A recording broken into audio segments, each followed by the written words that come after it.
Today on the Wealthy Podcast, I am so happy to be speaking with our guest, Danielle Nobel-Brandt, who is the Director of Development and Engineering for the Regional District of the Central Okanagan.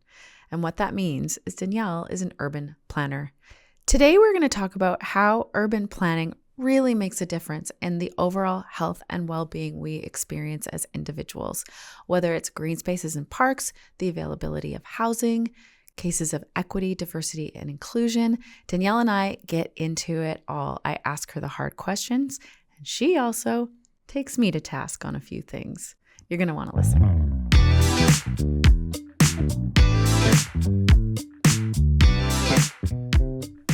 Often, when we think about health, and even how we talk about health on the Wealthy Podcast, it's very personal and individual. Today, we are going to zoom out, because many of us don't realize that the communities that we live in themselves can and do have a significant impact on our individual health and well-being. A thoughtfully planned urban environment fosters physical activity, social connection, access to essential resources, and a clean, safe, and inclusive setting, empowering individuals to achieve their healthiest and most fulfilled lives. Which is why I'm so thrilled to be speaking with today's guest, Danielle Nobel-Brandt. Danielle is a distinguished urban planner and the Director of Development and Engineering for the Regional District of the Central Okanagan, whose primary mandate, quite simply, is to make the Central Okanagan a great place to live. Danielle is here to help us understand what exactly makes a community a great place to live, work, and play. She has dedicated her career to enhancing community livability through strategic, health-focused planning. And we're going to unpack what that means. On today's episode, Danielle hopes to inspire you to start thinking differently about the communities, the cities, and the towns you call home, and how they shape not only our day-to-day lives, but our long-term health, happiness, and the opportunities we have to thrive. So welcome, Danielle. Thank you, Shauna. It's a pleasure to be here today. And it's a pleasure to have you. So before we get into work, Danielle, I want to just zoom back, rewind, talk a little bit about the person sitting here with me today. Your bio and your experiences are so impressive, but you know, we have this opening tradition on the Wealthy Podcast, and I am just curious how you came to be sitting here today, how you became interested in healthcare and urban planning and where the two intersect. And, you know, really just why this topic is so important to you. It's a big question. I know. Well, we'll take a step back to when I was growing up. And when I was a little girl, I really wanted to be a veterinarian. And I had this love and affinity towards helping animals. And then that morphed into, do I want to be a doctor? And do I want to help and really assist people that are underserved and in a very vulnerable place? And my heart really was telling me that that was my calling. And as I was finishing university and completing my pre-med, I also was observing in bigger, larger urban centers the impacts of how people live and how it influences how they show up in the world. Are they starting from a place of privilege and advantage, or are they really struggling, and that there are other elements in all the public spaces that they could be better as a result? And so And you were having this awareness sort of as a young woman? Yeah, I would say I was in my 20s and still feeling very passionate about becoming a medical professional. But then I really was dissecting this role of the world around us and how it has this intrinsic link to the quality of life that we get to live. And so I started really becoming very fascinated and curious about building design, public spaces, and here I am as an urban planner today. But I'm not sitting here just as an urban planner. I show up today as a mom of a young child.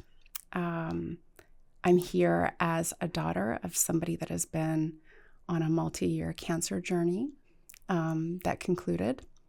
And I'm here in all the other things that I am an advocate for, such as environmentalism, diversity, equity, and inclusion, and most importantly, leaving the world a better place for the next generation.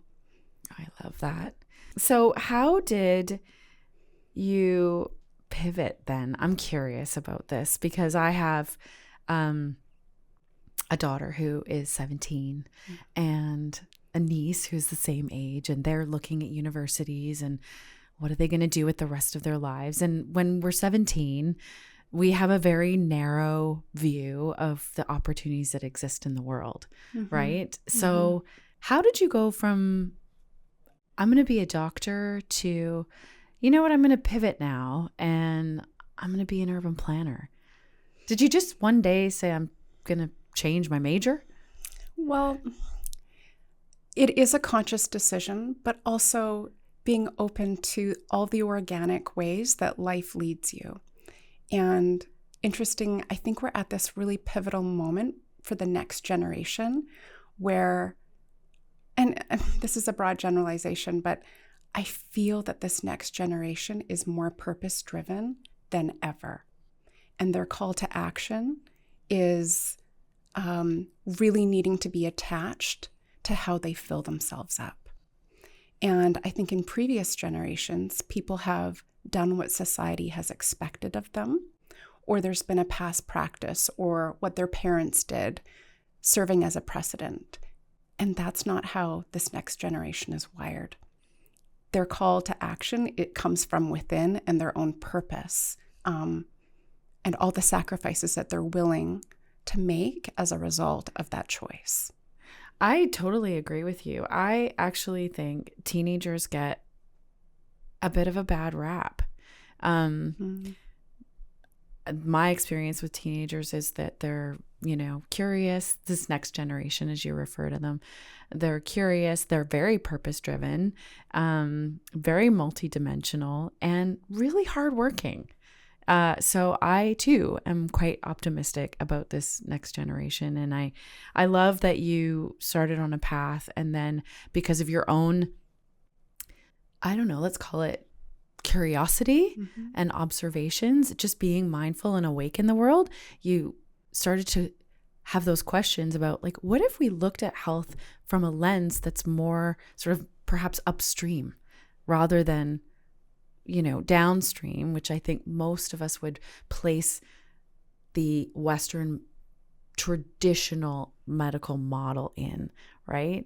And I love that. I think that is so empowering.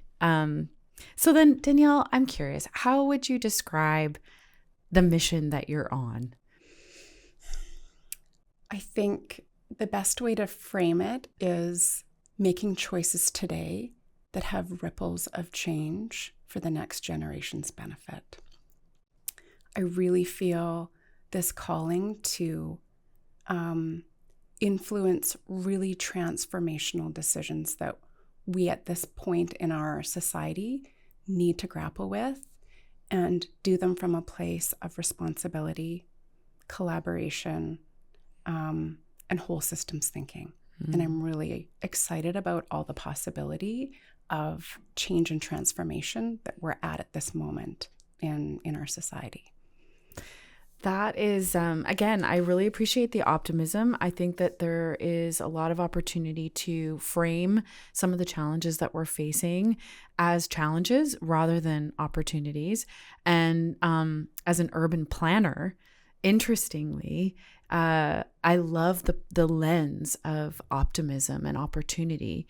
So I think it's valuable at this point in the conversation to unpack, like, what is an urban planner? It sounds so sexy. Like my son is in university at U of T and I'm like, ooh, you should get into urban planning. Like what, but what is it? I would say urban planning is not sexy.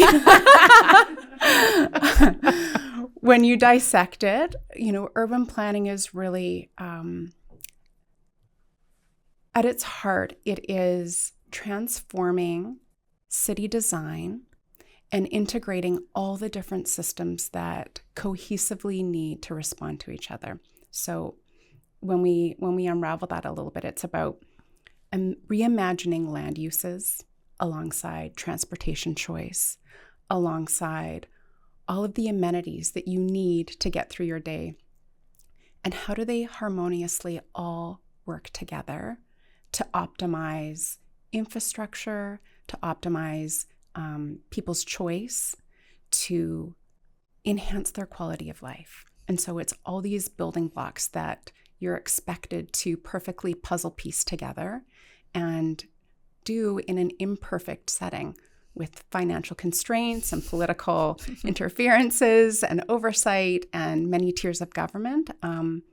But as you shared, Shauna, it really is this incredible profession where every day you wake up and you have this purpose to make change and choice that influences so many people.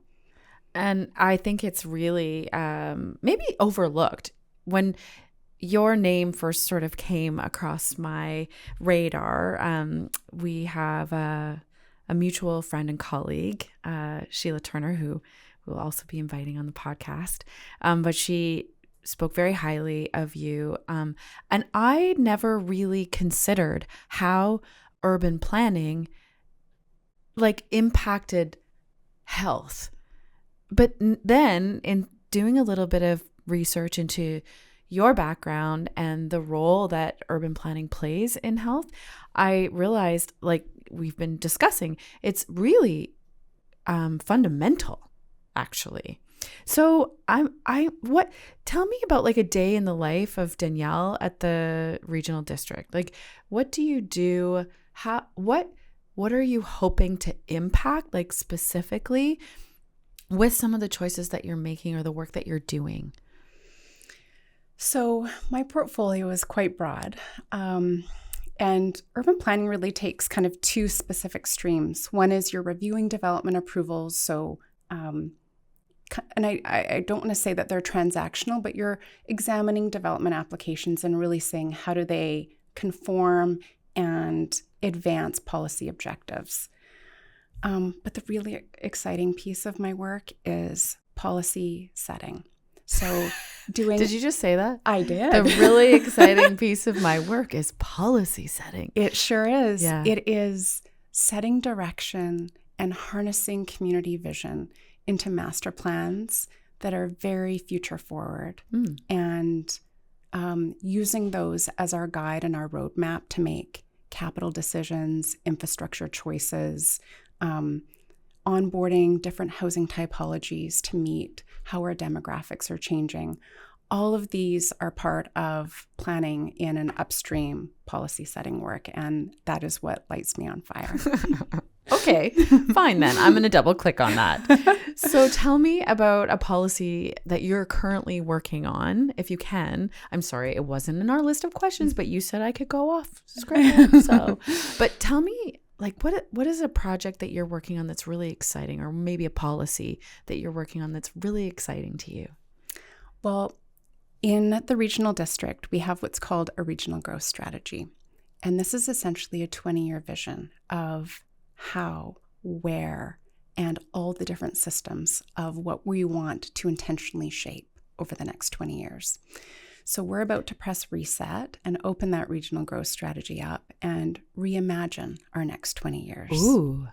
So we get to take topics out like housing, land use, climate objectives, greenhouse gas targets, and think about all of them meshing together into one comprehensive vision where so many different topics are achieved through one kind of comprehensive policy framework. So wow. It's a daunting task, but it is an incredible exercise because it guides decades of choice and decision. But importantly, it is also the collection of so many people's voice and aspirations that we all have a responsibility of lifting and carrying. And so what would, I imagine that our audience is, I don't know if there's a more classy way to say this, but end users. We're graceful, we are the again, sometimes language just doesn't come to me like it should, but like we're the consumers of the urban plan, right? So we are living and breathing this. So given that, I'm assuming is most of our audience, the people that are living in this community, what are the goals? Like if you're going to like open up that container that holds that growth strategy for the next 2 decades, like what would be the goals? And like, how does it relate to me as like a mom of a teenager and a householder and somebody that has to commute from the Upper Mission down to the hospital? What are the goals? How does that impact me? I love that you've asked this question because so many people feel 10 steps removed from a plan like this. But when you get up every day, Shauna, the house that you live in, the transportation choice that you have to get to and from work, all of the different amenities that you get to enjoy in your neighborhood, the parks and recreation and all of the amazing natural landscape that we have in our backyard, all of those ingredients are part of a regional growth strategy. So your everyday quality of life absolutely is touched and shaped today, and importantly for your daughter through such a master plan. So our goal is to get as many people engaged in sharing their hopes, their visions, their aspirations, so that this truly is a representative community exercise. As a planner, we have lots of, our own best professional advice and guidance, but a document this profound needs the fingerprints of community on it for it to be upheld and championed by all of the people. It can't just be, a government document that other people don't have the same heart space and belief in. And I do appreciate that commitment because I'm an engaged citizen, as are many people in this community, and being a part of that solution and that strategy, I think is really important. So you have a lot of work ahead of you in terms of like canvassing and understanding what the hopes and dreams and desires are of the people in this community. But what do you anecdotally, and maybe you have research to support, again, not on the list, but what do you expect to hear from people? Like, what do people who live in the central Okanagan and the surrounding areas, what do they want in their communities, in their urban spaces? We're really at an interesting intersection of evolution, I think, here in the central Okanagan. And we certainly have a group of residents that are very NIMBY, like not in my backyard. Right. Yeah. I treasure and fiercely want to protect what I know today and don't want to invite change. And then we've got this other cohort of people. And as our demographics are changing and becoming much more diverse and intergenerational, we've got this group of people that are incredibly invested in a more dynamic, urban, vibrant experience. And I place emphasis on experience because we see younger people becoming more engaged because they are much more invested in experiences rather than consumerism. So being able to have a sense of confidence and trust that their choices are going to be protected through how they get to live their lives. So I think we have quite different polarized groups of people. And so being able to blend and merge and find that common ground can be a big, lofty aspiration. Do you have harmony in your strengths? I think that's one of the competencies as an urban planner. You have to facilitate, you have to bridge build. You're really asked to help different groups of society come together for a commonality. I would be terrible in that job because I don't have harmony, oddly, but I find conflict so interesting. Like even, and I don't want to say it's conflict because I do think that there's obviously intersections between those two groups of people. But how do you reconcile that? And I'm just asking like the universe. You don't have to answer me because that's probably your secret sauce. But it's an interesting problem, opportunity, certainly. I have a question. What is the future that you see in 20 years for our community? It's so broad, but what, like you talked about this in a frame of reference around an experience. What is the experience that you hope to bring to the community that we live in? I think I'll start with saying that we can't look to the past as a predictor of the future anymore. We're in a very different moment in our transformation. And so if we fast forward in 20 years, my hope is that our community is more equitable. It has more choice. It is embracing intergenerational living and social opportunities, that we are collectively fierce about protecting our natural landscape, and that we are being smart stewards of our resources because we are densifying, but also being intentional about our really important responsibility to climate. So how we integrate green infrastructure and trees and parks and all these amenities and have them serve dual purposes for climate mitigation and adaptation. That is my hope. Okay, so we're going to just snip that little piece off and give it to you because I think that's such a great opener for your growth strategy. You know, I certainly know that good strategic planning always starts with having clarity around what the future vision looks and feels like. It's so beautiful to hear you articulate that so well and so concisely, even though that wasn't a question on my list.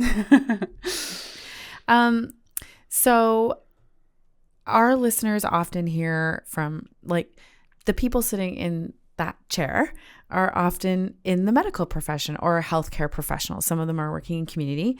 And I think you bring such an interesting perspective to our discussion on health. So we're going to sort of just like bridge from like kind of what you do to like, what does this mean for people? Can you tell me a little bit more about how community building and urban planning is connected to individual health and well-being? I know we sort of talked about it at a high level, but at the individual level, what are the benefits of good urban planning, or conversely, poor urban planning can result in sort of what detriments to our own individual health? So I'm sure many of your listeners have heard the phrase, the social determinants of health. And so where we are born, how we grow up, what our childhood experiences are, the privilege or unprivilege that we experience in navigating our lives, those are all social determinants of our health. And so how we get to live our lives is a precursor for our mental health, our sense of belonging, social cohesion, education, and economic opportunity. So, you know, I think we're really in a movement where the social determinants of health are getting more focus and more emphasis, and rightfully so, because if we are not paying attention to these, we're constantly putting our resources and our medical efforts into the downstream effects, when the root cause of these social determinants of health is really where we should be putting a different proportionate amount of resources and time into. For sure. Like I said, I feel like it's really sort of an upstream lens on healthcare, looking at how, again, like where you're born, how, your family's economic status, right? All of those things indirectly or directly have an impact on your experience in the world, right? So how do these, like, I don't know, can you give like an example of how the social determinants of health, like pick one, how that would show up visibly in someone's life? You know, Sure. you've got two, I don't know, you know what, I don't want to put parameters around it, but two people, same height, you know, hair color, eye color, whatever, maybe not. How can their experiences be different based on some of these social factors that you're talking about? Okay, so we'll just take a hypothetical. Yes. We have somebody that lives, let's say downtown Kelowna. They live in a multifamily building, and it's the middle of COVID. And one person has access to green space. And in this green space is a park where there is a playground, there are bench seatings, there are beautiful canopy trees, and it is the epicenter of where people are socializing and congregating. And another person living in a different neighborhood that doesn't have the same amenities or green space access, doesn't have that space as part of their everyday experience. And one person gets to thrive and have organic social connections and fill themselves up through the beauty of this landscape, and the other person is denied that. And this shows up in how people navigate their own mental health, their coping, their resiliency, and how they frankly just live their lives. So that is one very oversimplified example of one person having this ingredient of an essential building block that enhances their mental health, and one person not. So even just having access to a park and a green space that is connected to perhaps the building that you live in, right? Or just even down the walking street. distance. Yeah, yes. Yeah. Gives you access to obviously the nature, the trees, the air, right? Like fresh air, like you said, connection. You know, presumably there's other people in the park at the same time. Mm-hmm. Maybe you're a young mom, you have a baby, you're inside all day changing diapers and, you know, being like overwhelmed with mom duties. And then you get to go and sit in the park with your baby in a buggy. Maybe you run into another mom, baby in a buggy. Opportunities for connection and a sense of belonging. Similarly, somebody who doesn't have access to a park just down the street wouldn't have those same opportunities for social connection, for fresh air, you know, reflection, time out, peacetime. So that's kind of, in a pedestrian way, what you're trying to say, how important it is. Yeah, and maybe just taking that one step further.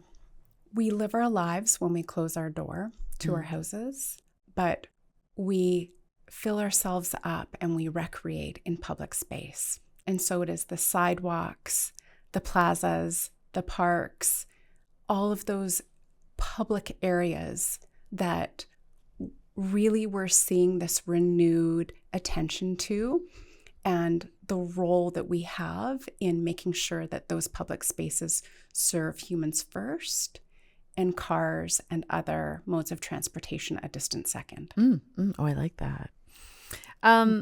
So many of these factors that you've been discussing, I think, have become popular topics of discussion: the social determinants of health, the importance of green spaces, and other ways that we can optimize our cities and our communities to impact people's well-being, let's just say. I'd like to dive into a few of them a little bit more. Housing is something that seems to be on everyone's mind, especially in the Okanagan, but I don't think exclusively here. How does the quality of availability or available housing affect public health? I would say it is one of the core building blocks because it it is not a discretionary item in your life. Right. It is an essential ingredient. And so when we dissect housing, it's not just the availability, but it's also the quality. Right. And we're seeing more and more people having to choose housing options that don't serve their family composition needs. So they're either in a living condition that is of poor quality, and that in and of itself, whether it's in poor repair, it has mold or something, that can have a physical impact.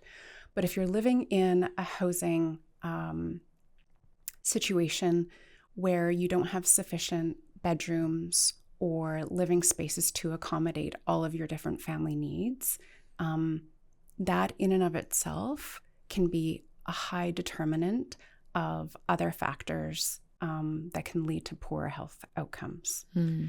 So, I just want to emphasize that it's not just housing availability and cost, it's also the composition of what your family needs are and being paired with suitable housing. And we're seeing a growing chasm between people being able to find that housing that serves where they're at that point in their life journey. So how do you, there's so many variables that are attached to that. I'm just going to ask like some questions that come to my mind. Is that chasm because of, the lack of affordability of housing, or is it availability, or is it both? I would say it's both. Right now in the central Okanagan, I will say from the last census period of 2021, we are one of the fastest growing cities in Canada. And while growth can be so many gifts to our community, it can also be an incredible tension of keeping pace with all of these core attributes that people need just to live their lives. And so housing has certainly been at the forefront of not having enough supply, not having enough choice, not having enough diversity in housing typologies that are meeting our changing demographics. Can you, I'm curious about that, maybe because my husband's a realtor, he works a lot with developers, and I know this is a huge topic for us, particularly in Kelowna and the central Okanagan, is like densification and creating more diversity when it comes to the kinds of housing options. I live in the Upper Mission. Everybody lives in these big houses, right? But that, like you talked about this chasm and the fact that we're growing, like, what did you call it? Housing diversification? Sure, yeah. What is an optimal blend?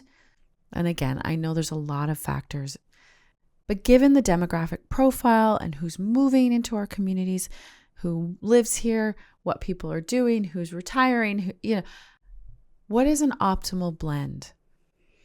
I don't know that we can say that there's, an optimal housing split per se. But what I can share is that our household sizes are decreasing. So we've got fewer people living in housing units. We have a wider range of people that are the household former. So that's basically a term. Who is making the key decisions and who's holding kind of the economic responsibility of housing choice in that particular household. But also importantly, we're becoming more diverse across different ethnic cultures. And so I don't know that Kelowna has had a lot of housing typologies for intergenerational. Housing typologies, that's what it is, yeah. For intergenerational living arrangements. Okay. And that is definitely taking shape across different, sections of Canada. And I think here in Kelowna, we're needing to catch up a little bit on that. And there's so many benefits from a health perspective that if a family does want to have intergenerational family living, the social cohesion and opportunities for that family to be stronger and more supported, they're just innumerous in terms of the health benefits. Totally. And I think, a lot of us can learn from some of those intergenerational housing arrangements, right? Because, our parents are aging. And I think for many of us with aging parents, we're looking at ways that we can allow them to sort of gracefully be in that stage of life, while still keeping them close. We don't have to be so fractured, right? It's very interesting. So does that have a policy implication then? I'm just curious because, like, does a home have to be designated for intergenerational families, or can you just have everybody move in? Well, housing legislation, I'm sure many of your listeners have heard that the province has really taken a very pronounced role in overriding some municipal discretion. So you're saying that very safely.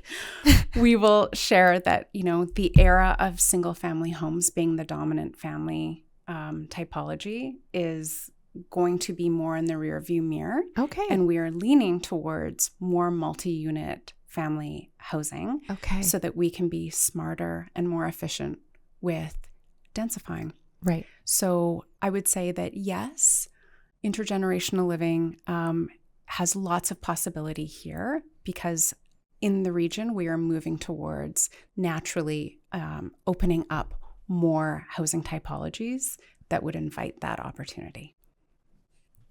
Housing typology. That's my new phrase for the day. Okay. I like that. Thank you for sharing. I think it's super, super interesting. So, like you've mentioned intergenerational housing. I just kind of want to cap this conversation about housing off, recognizing that it's so important to have safe and affordable housing options in our community. Are there other ways that urban planning and your work at the RDCO is helping to address this housing crisis? Yeah, maybe it's just important for your listeners to understand that, our landscape here in the region is very diverse. Yeah. And housing responses in rural areas is going to be very different than what we are going to be doing in a more urban landscape. So I don't want everyone to think that, one solution fits all. Mm-hmm. That absolutely is not factual. And so housing needs to respond and be context sensitive to its geography and how it's paired with infrastructure. Mm-hmm. So not all spaces can uniquely accommodate different housing products in their landscape. So I just wanted to clear the deck. Like it doesn't make sense to have a 500 unit condo complex, parked in the middle of Salmon Arm. Exactly. Right. Got it. So another challenge that we're facing locally and globally is, and you've mentioned this, climate change. Mm-hmm. So how does this show up in community building and just like the impact on our overall health? Climate change is one of those topics that I'm going to say are cross-cutting, that it shouldn't be an add-on or something that is considered in addition to. I think it needs to be embedded in all things as we imagine community building. So I think in past practice, it has been very much side of desk. And now we're moving into a place where it is a fundamental integrated piece of any aspect of community building. So as you know, there's kind of two streams of climate planning. One is mitigation, where we're trying to reduce our GHGs, and that shows up in many different ways, whether it's helping multimodal transportation choice, how we build our homes with different energy efficient products. And then the other stream is adaptation, which is how are we preparing ourselves to be resilient and prepared and ready for when a climate disaster unfolds? So how are we choosing infrastructure that is ready and forward facing for all these different hazards that we're now starting to understand and be able to better predict. Mm-hmm. So all of those show up in how we community build. What, okay, so I'm that person. I just go right to, you said disaster.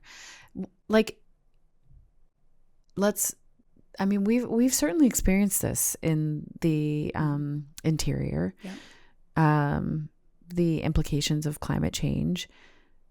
What kinds of climate disasters are you looking to mitigate, or not mitigate? Sorry, that's the wrong word. Prepare for. Like, is it are we talking about like fire, flood? I would say wildfire, flood, drought. Okay. Yep. And then there's the second tier impacts, so when, I'm sure many of your listeners are very familiar, when we're in wildfire season, and even though we may not have a wildfire in our immediate area, right, we have extreme smoke situations. And so how are we imagining indoor public air quality or other spaces of refuge, especially for people that might be homeless or housed inappropriately, and they need refuge from smoke pollution. Mm-hmm. So we're not just, needing to think about outdoor spaces, but other indoor spaces that give our residents equal access to good air quality. Such a good point. And it is, we moved here in 2008, and, at that time, I don't recall it being so smoky. Like now I think people are adapting and, okay, well, maybe we'll just go somewhere else in August. So it's really important to consider that this may be kind of the new normal for some time. Mm-hmm. What about the wildfire itself? This is something that we've actually experienced firsthand in our community, a little too close to home. Mm-hmm. What are some of the actions that urban planners are taking to help us prepare for those situations that we know are going to arise again? Well, when we think about greenfield development, we really need to be hyper aware of, are we intentionally putting new homes and people in a wildfire interface? So what's greenfield development? So greenfield is where nothing has existed before. Okay. And we are starting from a beautiful, unbuilt site, and we are now putting an urban development onto it. Okay. So we really want to be intentional about, are we repeating past practices where those interfaces are inviting disaster probability, or are we being more thoughtful and careful and calculated in where we're situating new housing? We're also really in the BC Building Code looking towards fire smart building materials. Right. So even if we are in an interface area, we're doing it with materials that are going to be more resilient and able to withstand heat in different ways. What would you characterize an interface area? We have a lot of them. I know, I was going to say, am I in one? Where are these? What are they? Interface areas are really where there's a high degree of vegetation, and often they're on, surrounding slope areas. So when we use Kelowna, for an example, we have a lot of our suburban neighborhoods that are situated adjacent to sloped, treed hillsides that are ripe for a wildfire. I don't like that story. Okay, one of the things that keeps me up at night in wildfire season, again, and I do think this is like an urban planning problem or opportunity. Again, remembering, I think that your role is to look to the future, to come up with strategies to help mitigate these challenges for future generations, right? So as I said, I live in the Upper Mission, and I'm sorry, I keep referring to my own situation because that's the frame of reference that I have. But I live in the Upper Mission, and to get out of the Upper Mission, there is basically like two roads, right? There's the Lakeshore route, and then there's the Gordon Drive route. And there's a lot of density up there now. Like there's a lot of new development, even getting into work in the morning with, 3 school zones takes a little bit of time. And I worry about if there was a fast moving wildfire in that area, how do we all get out? I'm looking to you like you have a solution. However, are these some of the questions that you're looking at when you're looking at applications for new developments, let's say in specific areas, or new greenfield applications? I'm going to tackle this 2 ways. Okay. So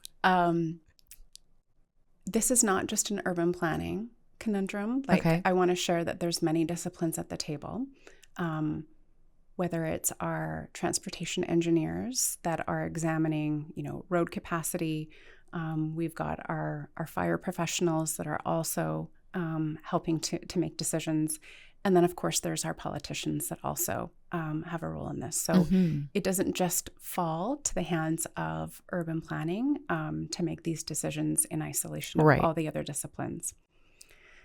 But the other stream I want to just underscore and go back to kind of how you shape this is we have choice as consumers. And every day we have a choice about where we want to live and the different transportation options that get us from A to B. And so as a consumer, if that is a concern for you, you have the option to choose something. She's making it me. She's saying you can do something different. That invites different risk tolerance and different urban context that may not have that same risk for a hazard. So I just really want to empower that us as consumers have a lot of choice to shift our different risk tolerances to ourselves and to our families. Very clever, Danielle. I see what you did there. But I really appreciate that response because I do have a choice. I am making a choice. And I would guess that I have neighbors that don't care, that doesn't keep them up at night the way it does for me. When I look across the water and I see the wildfire on the west side and then it jumps over the lake and you know what I mean? Like that does keep me up at night. And you're right. Like we do have a responsibility as citizens and as consumers to examine our own role in all of this rather than just saying, hey, Danielle, can you just make better plans for roads coming in and out of the upper mission so that I can live comfortably and not worry about this and sleep at night? That's kind of what you're saying, right? Yeah. Well done.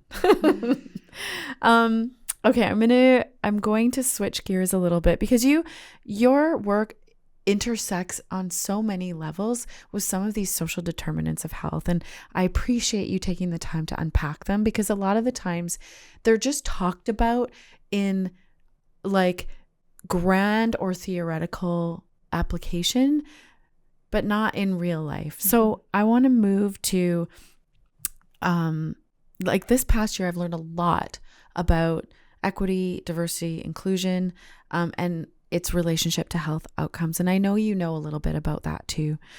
So I think it's helpful for you to go there and let's unpack it a little bit. Can you talk a little bit about how diversity, equity, and inclusion relates to the work you're doing in community to improve wellness? I just want to start, Shauna, by acknowledging my own privilege. And me too. That I've had access to become an educated leader and that I hold a position in society that many would consider a privilege. So I just want to start by saying that my lived experience is unique and comes from a place of difference from many other people that are obviously listening. So I just want to share that acknowledgement. Thank you. I would say diversity, equity, and inclusion, so I'll use the acronym DEI, is becoming very much at the forefront of planning practice. And I say this because public engagement opportunities that, as I shared earlier, largely shape the vision and the direction of policy have largely been geared towards people that have the time, the capacity, the resources, the intellectual ability to be engaged. And that is not representative of all the voices that are silenced and underrepresented. Mm-hmm. And so there very much is a push to re-examining how we can engage those silent voices so that we can build and integrate thoughtful design options for people of all ages, all abilities, and all socioeconomic situations. Mm-hmm. I love that. Yeah. And I appreciate that too, because even just the aspect of time, right? It's such a privilege that not everybody has. Not everybody has the time to be able to engage in these conversations or think about these issues on a deeper level.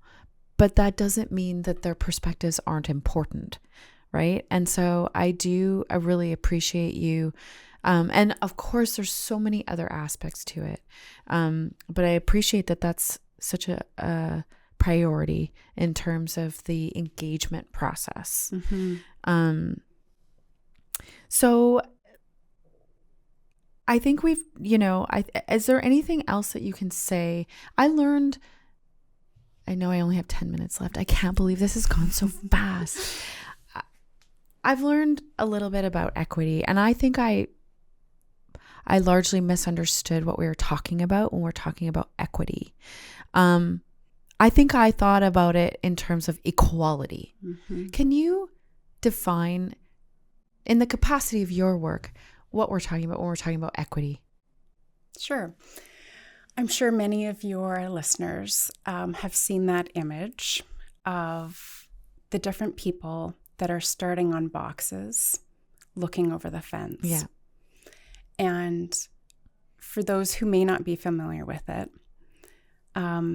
equity really is the essence of seeing where people's starting position is, and irrespective of where that is, that we are going to meet you where you are and fill that gap so everyone starts from the same place. Mm-hmm. Mm-hmm. So one person who doesn't maybe have a bicycle, by us giving them a bicycle, doesn't make that equitable. Mm-hmm. If that bike is not the right size, or they have a unique ability and they can't even use the bike, we're not helping them in an equitable way. Mm-hmm.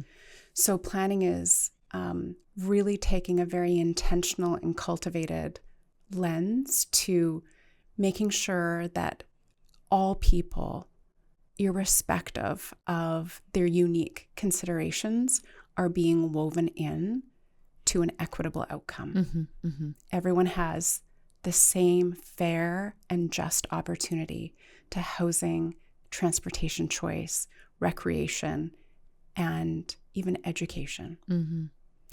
I'm gonna add some color to this. We have been working with the city and with Kiwanis at the installation of an all abilities park just out in Strathcona. It's in a number of phases, but this is one of those expressions, I think, what you're talking about of giving, making opportunities or providing opportunities for kids of all abilities to be able to enjoy that park, that green space, just the same, regardless of what their ability status is. Mm-hmm. And I'm sorry if I'm mangling this the wrong way, but is that kind of like an expression of that? Absolutely. Right. Okay. Yeah. It's if you haven't been to the park just behind the hospital at Strathcona, if you haven't seen sort of what this I'm probably saying it the wrong way, but it's like sort of like an all abilities friendly park. And it's like got climbing walls and everything. It is pretty cool. Like fun for everyone. So if you haven't had a chance to go take a look at it, this is sort of an expression of what Danielle is talking about here in terms of equity, specifically regarding kids and their range of abilities. So we're probably going to have you back because we had so much to talk about. But I just want to say, like, I want to ask you, like, what are some of the trends that you're seeing in terms of urban planning? Let's just say, like, for a diverse community like the Central Okanagan, where you're sort of looking at urban spaces or like urban geography, as well as like remote and rural communities. Like, what are some of the trends that we should be sort of on the lookout for, or that you're considering? Yeah, we've talked about a lot of them, but I might just zoom in a little bit on just some of the things that we're tracking post-COVID. So as I shared, the importance of green space and recreational opportunities is becoming much more pronounced. How we are interacting as society became very digital first during COVID. And while I think there was amazing progress that was made, we're needing to reimagine how to reactivate social cohesion because digital forms can't be a full substitute for human connection. So we're really needing to think long and hard about using all the different channels in the right time and the right positionality of outreach. And then I think, as we talked about earlier, housing is really needing to transform quickly so that this choice that people are searching for is available here in our community. And rental is needing to catch up. And so certainly rental product is very much on the horizon as a dominant housing choice.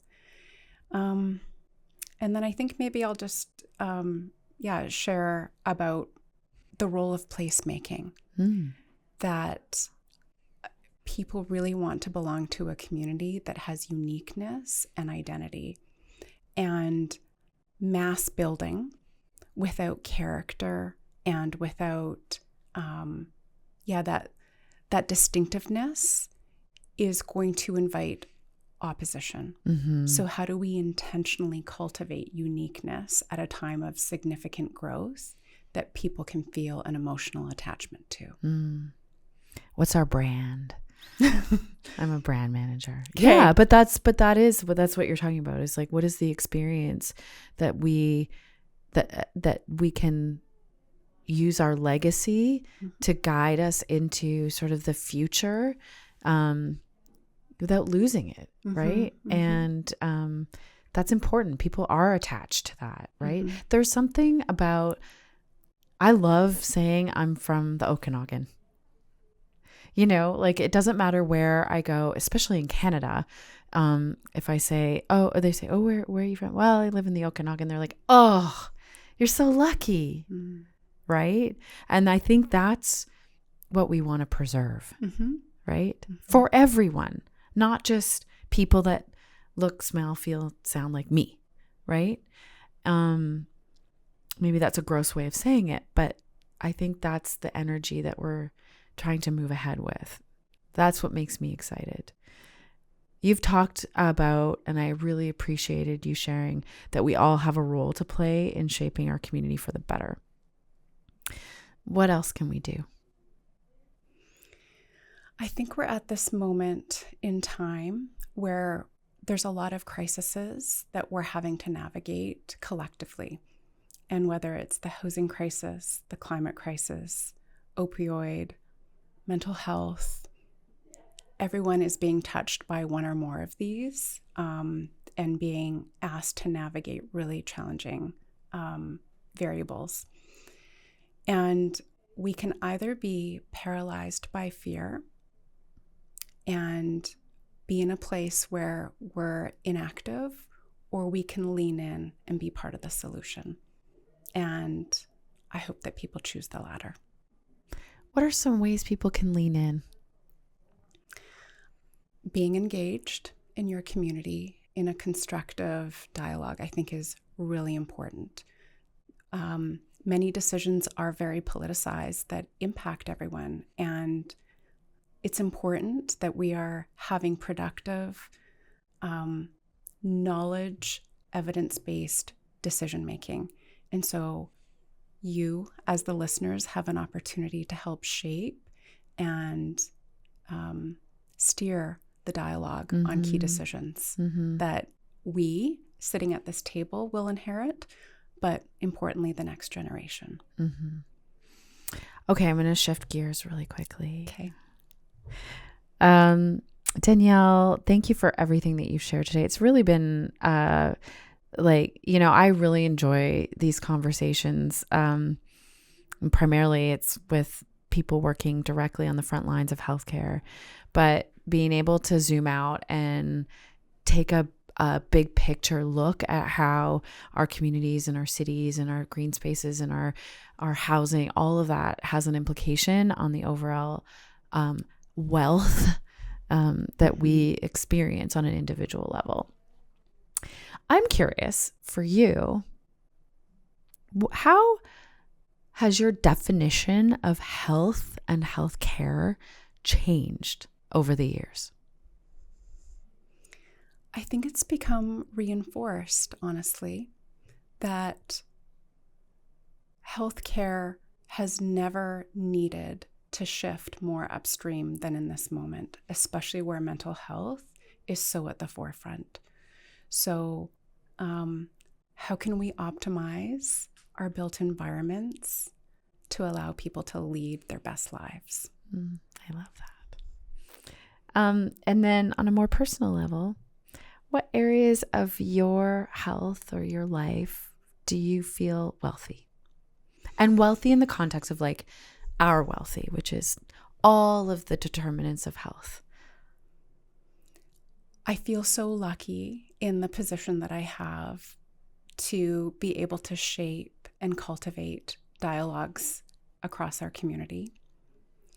And I think as an urban planner, I have this insatiable responsibility to steward our natural landscape and our environmental preservation through choices that we make. And so I feel wealthy that we have that to protect. Is there anything else before we wrap up that you would like our listeners to know? I do. Often when I'm listening to a podcast, I love when somebody ends with a quote. Ooh. And so I'm going to end with a quote today. And this is a quote on change and involvement. And this is from a leader that I've held exceptional regard for, Barack Obama. And he certainly navigated an incredible amount of strife in a very, very public stage. And he shared with us as an audience one day that change will not come if we wait for some other person or for some other time.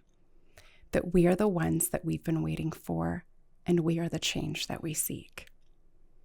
And so I just implore on your audience to know that they are self-empowered, that we are in this moment where we have opportunity.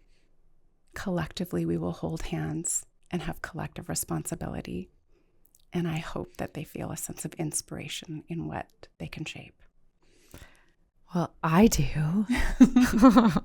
Danielle, you're our kind of people. Thank you so much. And thank you so much for that quote. I think part of what we're trying to do at the KGH Foundation, I know that, part of what I'm trying to do as sort of the lead in communications is to inspire both hope and empowerment in our community. Because certainly as we've teased out of this conversation, we are grappling with some complex challenges. But there is hope. There's a lot of creativity. There's a lot of curiosity. And there's really good people like yourself in the right places with thoughtful regard to all of these things and really sort of the overall health and well-being and how our communities can thrive. But then also that it's partly that we as a community have to meet halfway, and we need to know what our role in system change is and how we can each individually really make a difference. As we're sitting here, I can't help but notice that there's a Canada Post strike right now. And that means that people can't mail in their donations to support the hospital at this time. And so they're coming to our office and they're hand delivering their donations.